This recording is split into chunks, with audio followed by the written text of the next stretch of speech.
আরো তো অনেক রয়েছে, মমতা যত আইছে না এখনো। গ্রামের মানুষে বলবো তোমরা মডার্ন মডার্ন গান আনো, আমার মমতাজ গানো, তা আনন্দ লাগতো না?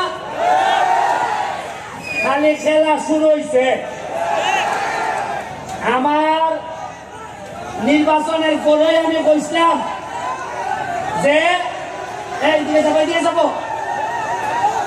যে মাধবপুর সোনারঘাটের আপাতত আমি খালি এমপি হয়েছে, জায়গা দেখছো না আর চুরি এখন আপাতত বিয়া দিও না, কারণ জায়গার দাম বাড়বো আমি এমপি হইবার পরে, আর চুরির দাম বাড়বো বিয়া নিতে বুঝিয়া বলে নেওয়া লাগবে।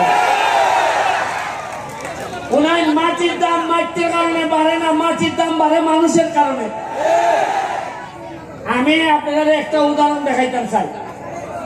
4 মাস 5 মাস আগেও এই মাটির দ্বারাই আমার গালাগালি বন্ধ করা হয়েছে। আমি একটা নির্বাচন করতে গিয়ে আমি শুনছি যে আমি বাস্টার্ড, আমি জারদ, আমি শুনছি যে আমার জন্মের মধ্যে অভিশাপ আছে, আমি শুনছি আমার দেখতে পাকিস্তানের মতো লাগে, আমি শুনছি যে তোর মতো ব্যারিস্টার ভারত তোলে করে, এরপরও আমি শুনছি যে আমি ইউটিউবার ফেসবুক করি। আমি আল্লাহর ভাই চাইয়া ধৈর্য ধরছি। আমি এতিম, আমার বাপ নাই। আপনারা কি সেও আমার বাপের নাম জানুন? আপনারা আমার নামে আমি পরিচিত হয়েছি। আমি কোন সাবের ছেলে না। আমি আপনার মতো জায়গার থেকে একবারে Trinamool DCP high school Sonarghat থেকে উঠতে আমি আজকে ব্যারিস্টার হয়েছি।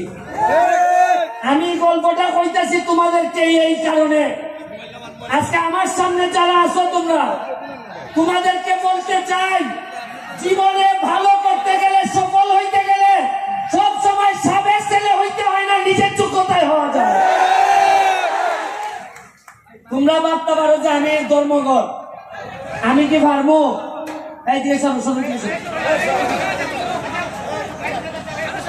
তোমরা কি জানো যে এরা যে অত ক্যামেরা করতেছে,